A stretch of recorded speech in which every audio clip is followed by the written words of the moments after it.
So apparently film is out and digicams are in. But are they really a good alternative to shooting film? Today I am putting 3 early 2000 digicams to the test to find out. Now as a millennial, I grew up around digicams, but I never really used them. On trips I would use disposable film cameras and Polaroids. And when I got really into photography, I skipped straight to a digital SLR and then fell back in love with film in 2010. So here I am, a devoted film fanatic, finally facing the digicams I never really knew. And the question is, will they charm me or will they crush my analog-loving soul? I've selected 3 digicams from 3 different brands, each with its own personality. I will be testing out each one in the real world, list their pros and cons, and at the end of this video I will share my conclusions on whether or not I think these can replace film cameras in any way. Just a heads up, this isn't a deep dive review of any of these cameras, it's more of a first impressions kind of thing. So let's meet our contenders. All the way back from 2002, the golden age of early digital, it's the Pentax Optio 330 GS, aka the Swivel King. This little guy has got moves. Our second contender is sleek, slim, and serving pure minimalism. Say hello to the Sony Cybershot DSC T7. And last but not least, this camera is chunky and funky, a true dad bod digicam. It's the Nikon Coolpix 7600. Who will come out on top, and will any of them replace my film cameras? Let's find out.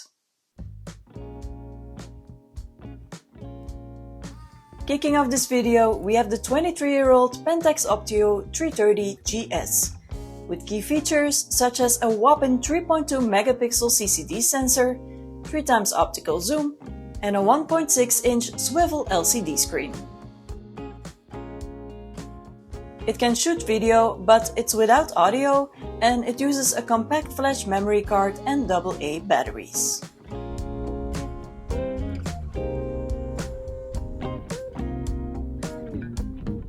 Chip on your shoulder, everything's cold to the table's done over, but it's alright, babe. Anyway,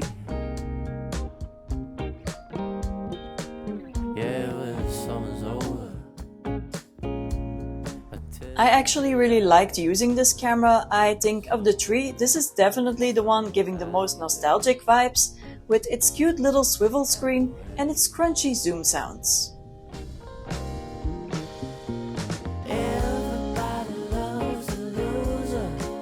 It also feels really nice in the hand, and I do appreciate the fact that it still has a small optical viewfinder, because outside in the sun it can get a bit difficult to see your composition on this little screen.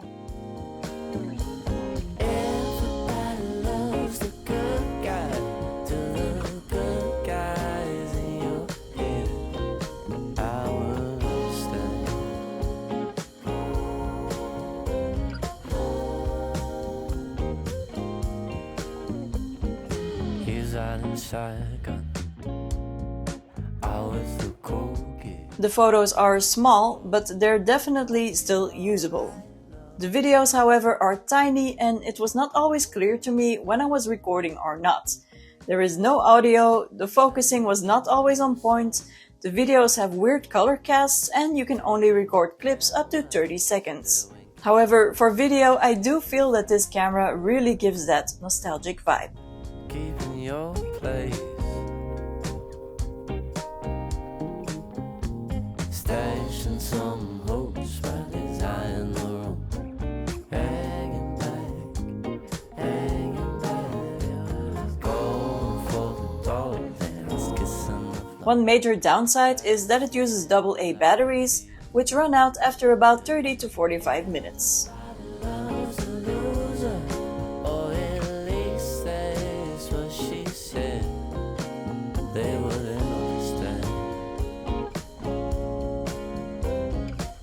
Overall, I was pretty charmed by this camera, and if nostalgia is what you're looking for, then this is the camera for you. I give it a 7 out of 10.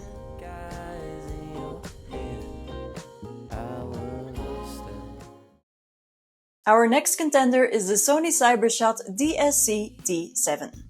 This camera was released 3 years after the Pentax in 2005.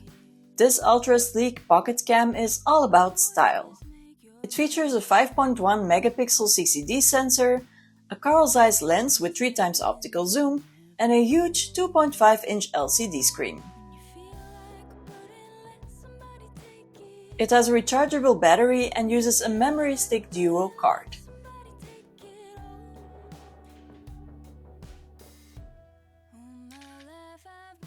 It also shoots video, and this one does record audio as well.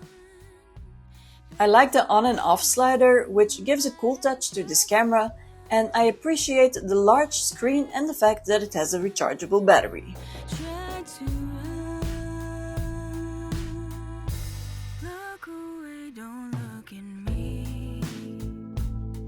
The Sony felt really nice to use. I like the modern feel of it and the fact that it's so small and thin that you can easily bring it with you everywhere.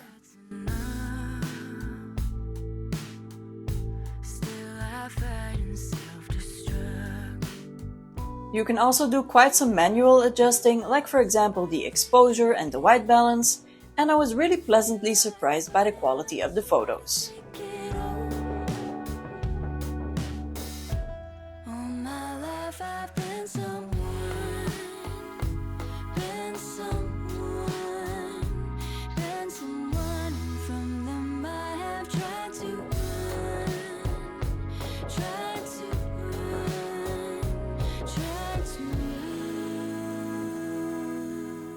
When it comes to video, you can't zoom during the video, and I also had to convert the videos to be able to import them into my video editing software.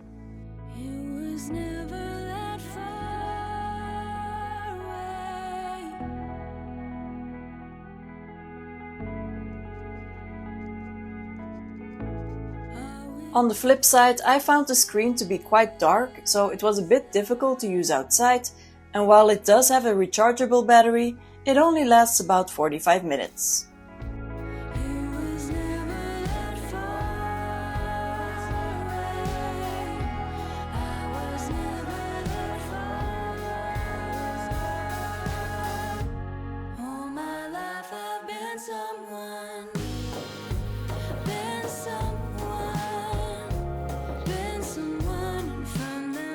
Overall, I could see myself taking this camera with me on a daily basis as it's just so slim and tiny, so I give the Sony a 7 out of 10.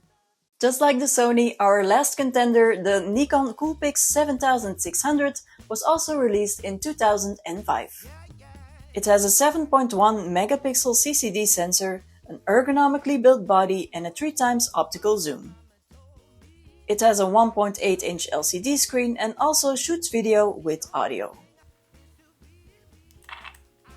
It's the only digicam of the three that shoots modern SD cards, however it does still use AA batteries.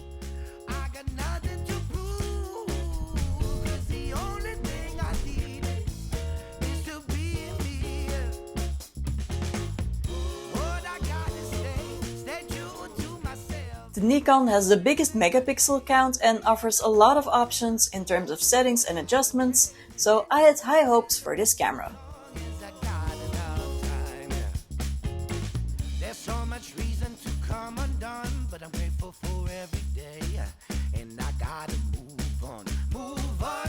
You can manually adjust the exposure and the white balance, you can shoot panoramas, and it even has a phase priority autofocus. It's also the only one that shoots modern SD cards, and it does look a bit funny, so I was excited to try out its ergonomic feel. However, it just didn't feel quite as nice to use as the other two cameras. It didn't feel as nostalgic as the Pentax, and it didn't have the pocketable factor of the Sony.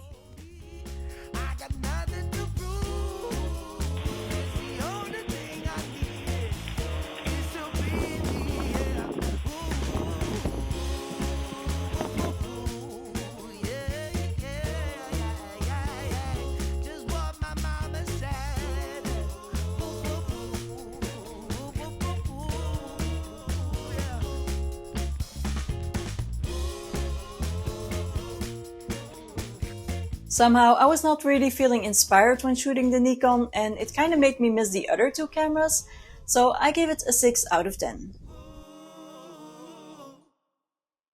So, can these cameras replace shooting film? I do get the nostalgic appeal of these cameras, they do look the part, but for me they really can't replace shooting film. These photos still look like digital photos to me, and unless you're using the tiny viewfinder, you're basically spending all your time looking at a screen, which is basically the opposite of the process of shooting film. Also, the battery life on these cameras is terrible. Yes, you could argue it adds some creative time pressure, but let's be honest, you can still take a lot of bad photos before that battery runs out. My manual film cameras make me shoot a lot more thoughtfully while always being ready to go. You're giving up a lot of creative control too, not just while shooting but also after. Now, if you're mostly interested in getting the film look with digital, I would suggest using a digital camera with a vintage lens on it and playing around with film emulations. Actually, I made a video about that, you can check out the link in the description. Anyway, I'm off to stare lovingly at my film camera collection and cry over the price of Kodak Portra. Thank you so much for watching, and I'll see you in the next one.